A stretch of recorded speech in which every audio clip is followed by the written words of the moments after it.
Welcome back to the 11 Alive streaming studio. I am so excited about this next conversation. It's something that's on all of our minds these days, soccer. And a new facility is kicking off in Fayetteville. Today marks the official opening of the Arthur M. Blank U.S. Soccer National Training Center. All 27 national teams will call this facility home. The massive complex covers more than 200 acres. That is insane. 17 outdoor playing surfaces and a 200,000 square foot indoor center. This is going to be amazing. The opening ceremony took place earlier this afternoon, and U.S. Soccer President Cindy Parlow spoke with the Arthur M. Blank about the new facility. Here's that conversation. It is such an honor to share the stage with you. You have invested in many things over the years. I will never forget my first time meeting you and sharing my vision for the National Training Center. But what was it about the National Training Center that was so compelling to you, not just as an investment, but something that you really wanted to be a part of, so much so that your team became the U.S. soccer team and brought all these people together?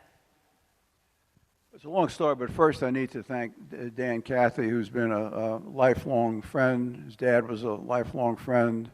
Everybody here, I'm sure, will get a free Chick-fil-A card before the day's out. I mean, Dan's got a huge pocket of them. He'll be carrying around distributing them before the day is out. So whether it be for you or your family.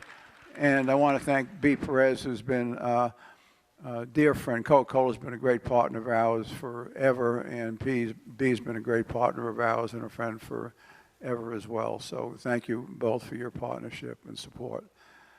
My journey in soccer goes back to when Joshua, my son, one of my 6 children, I have 3 and 3, batch 1, batch 2. Though he's the middle son, I'm batch 2. But Josh playing soccer at 5 years old at a very competitive level for Concord, the team that was represented up here earlier. And so following him for many, many years through that journey and seeing the energy of the kids on the pitch and seeing the supporters, the coaches, fans, etc. So that kind of got me into the world of soccer. And along the way, I had the pleasure and honor of meeting Commissioner Garber, Don Garber from Major League Soccer. And Don had worked for the National Football League for many years. I was already an owner, and we talked generally at some point about the vision of eventually bringing a soccer team to Atlanta. That was finally done in 2014, announced. We started playing soccer here at Atlanta United in 2017. But if it wasn't for Commissioner Garber, Don Garber, during that period of time, putting his arm around me and our whole organization and convincing us that we need to move forward in the world of soccer, we probably would not have, despite my love for watching my son play, we probably would not have been as committed to soccer as we are today. It's a little longer story, so Cindy, give me. I got all day. Okay, we wouldn't need all day, but it's a little longer story. So we got launched. We had an incredible launch in 2017. Established all the records for Major League Soccer attendance in our first several years. We won a bunch of championships early on. We will do that again now. I promise you that. We're in the process of getting back to where we need to be. But along the way. Maybe 3 years ago or so, Don called me and said, you love soccer, we've been very successful, and there's this project called the U.S. Soccer Federation that we're connected to, I'm on the board of, and they want to build a training facility, and they're debating where they should do it. And one of the opportunities will be Atlanta. There's other opportunities in the Carolinas and elsewhere. And I said, where are they now? They're in Chicago. But then Don went on to explain to me is that the U.S. Soccer Federation is 113 years old and does not actually, they have an office but not a home. And for a sporting team, to have an office and not a home is like having a house with no kitchen or going out to eat and never finding a Chick-fil-A in your life. So it's like they're not connected.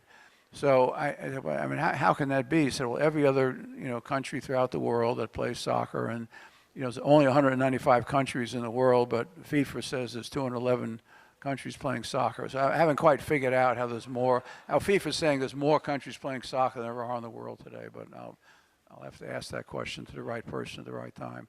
But in any event, Don and one of our CEO of our businesses at that time was Steve Cannon, brought the idea, we explored the idea, et cetera. And so I had an opportunity to meet with Cindy and JT and hear the story. And it doesn't take me long. I'm a visionary. I love dreams. I love dreamers. I love these young people that are here today and their dreams about, being the kind of athletes at the levels up that they'll continue to journey on.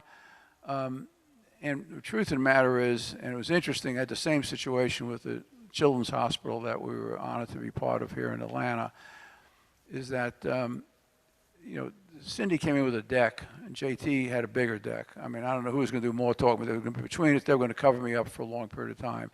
But in the first 5 minutes of our initial meeting, I knew I wanted to do this. I knew that we needed to do it because much like Cindy, and what I captured in those first 5 minutes and beyond with Cindy and JT was heart and passion and the vision for what a U.S. National Center could be for coaches, for young people, for players, for 27 national teams, in all forms and fashions, teams that include all disabilities that are really not disabilities, just differences, and all kinds of youth and growing activity in the world of soccer. And I had learned to appreciate then, by that point, how international soccer was.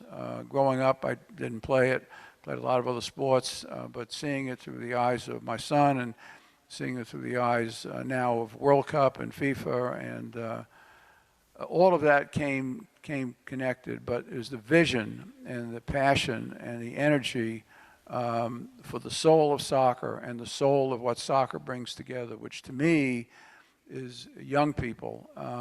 We have 350 million people living in America. A third of them are young. They're 100% of our future. And a lot of them play soccer, if not most of them play soccer. So things that B touched on earlier is that character building, not just as a team, but on an individual basis. Those disciplines, understanding rules, understanding how to be the best you can, understand that most limitations are self-imposed. We can always do more than what we thought we could do, at whatever level that may be. All of those things in a country and in a world today where we have more separation than we've ever had probably in our history, sadly, and we need to work against that. Soccer helps build that sense of family and that connection, et cetera. And part of every body, we need a heart, we need a heartbeat, we need a home, if you will. And this home and this heartbeat is something I couldn't be more proud of than I am. And so it was easy for me to say yes, much easier than Cindy thought. And I was not in a situation, I wasn't trying to put JT or Cindy through any sort of personal pains or hoops or things of that nature. Are you sure about that? No, I'm positive about that. Anything you had was self-imposed. I mean, it wasn't for me. It was internally. It was your own anxiety. But it wasn't my anxiety because I knew it was the right thing for Atlanta, for soccer, and something that myself and all of our associates, many of which are here today, just stand up for 1 second. I mean, many of their names were announced, but everybody who's involved with our efforts in soccer, please stand up for a second. Faye and everybody else, and Tim, and all of them. So this team has been incredible. Thank you, everybody. So, really through the encouragement, initiation of Josh in his early play, later with Commissioner Garber, who became a dear friend, who is a dear friend, and became really kind of the godfather, my godfather of soccer. Later now we have NWSL, and we couldn't be prouder of that and the relationship we have with Commissioner Bierman, and we're thrilled to bring that that product, that women's club, to Atlanta in 2028, and we're building a brand new facility in Marietta. I'm talking too long, I know it, but I know that as soon as you gave me the mic, I wanted to say a lot. This is the easiest moderation job I've ever had. And I have no moderation when it comes to my passion for what this team is doing here. And I think of the thousands and thousands and thousands and thousands of players and others that will come through this facility and be influenced and develop their personal careers and their professional careers and their engagement with other young people and kids and human beings across this country and across the world is incredible. So for me, it's just a blessing. And I said this to Cindy, and Faith Worski, the president of our foundation, is here. I mean, what I said to her is absolutely true. You know, it's easy for someone like me who's been blessed, as someone like Dan Cathy, who's been blessed in many ways financially way beyond our skills or luck or whatever it may be. But it's not easy to find partners that we can work with, grantees, connection, collaborations that can help us fulfill the dreams that we have. Dan Cathy's done it beautifully in many, many ways through his family and his life. And I've tried to do it through our family foundation. But without, you know, her passion, her commitment, her heart, her dedication, you know, and JT right there with her, and a lot of other people connected in this building, we're just sitting on the sidelines, you know, with a ready hand, ready to write a check, but we have nobody to do it with. So we are blessed truly blessed, having you as our partner, having JT as our partner, having everybody's involved in this effort of the U.S. Soccer Federation, having a chance to meet someone like Emma today, who's you know, world famous, world renowned coach on the women's side, and to have her team being coached and working out of this facility is unbelievable. So thank you very much for the opportunity.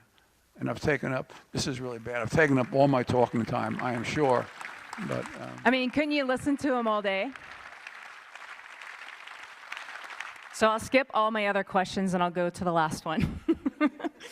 Like the question that JT asked of me and Dan, if we're having this conversation in a few years from now, what would you hope we're saying about this amazing project?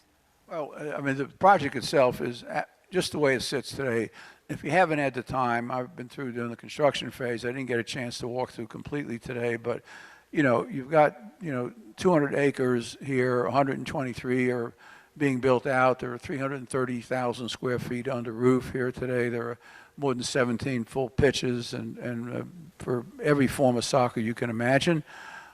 So my hope is come back in 10 years. My hope, and I shouldn't say this, but I will say it to Cindy, I'll say it to JT, is that, you know, I hope they come knocking on our door many more times for additional ideas, additional ways we can support the vision as soccer grows throughout the United States and really throughout the world as well.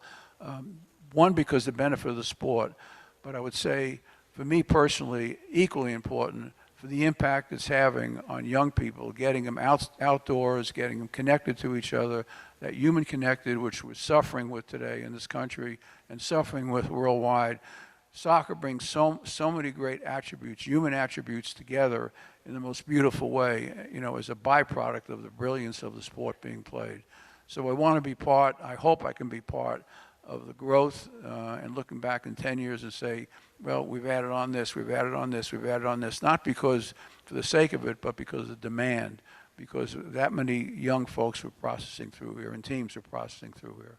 So thank you, thank JT, thank all my sponsor partners, thank all of our associates for all being part of this great team, and all of you for being here today, our governmental leaders who I've met several times today.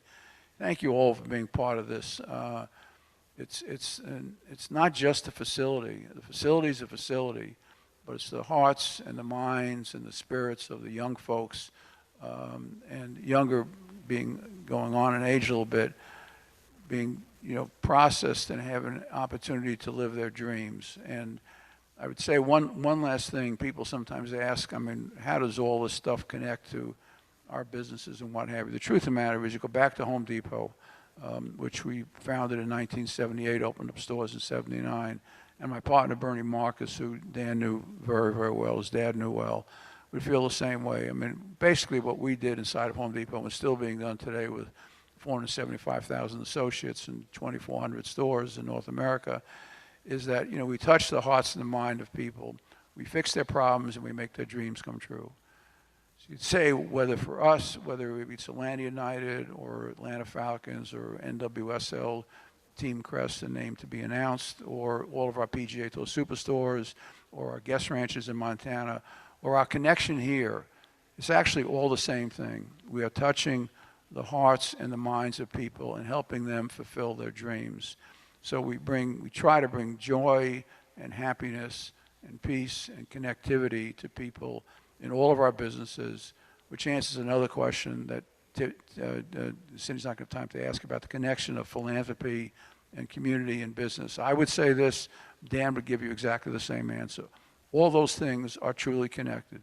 They're connected because, you know, that's the circle of life, and that's all of our partnerships together. So I'm thrilled to be a link in that and be part of that and be honored to be here today. And to have my name on the building is like, you know, it's, I don't even know what to say about that. It's such a thrilling thing for me personally, but it's really about our shared values of everybody in this room and the opportunities that we share. So, you know, God bless you all. Thank you very much for being here, and thank you, Cindy, for your leadership. Thank you, Arthur.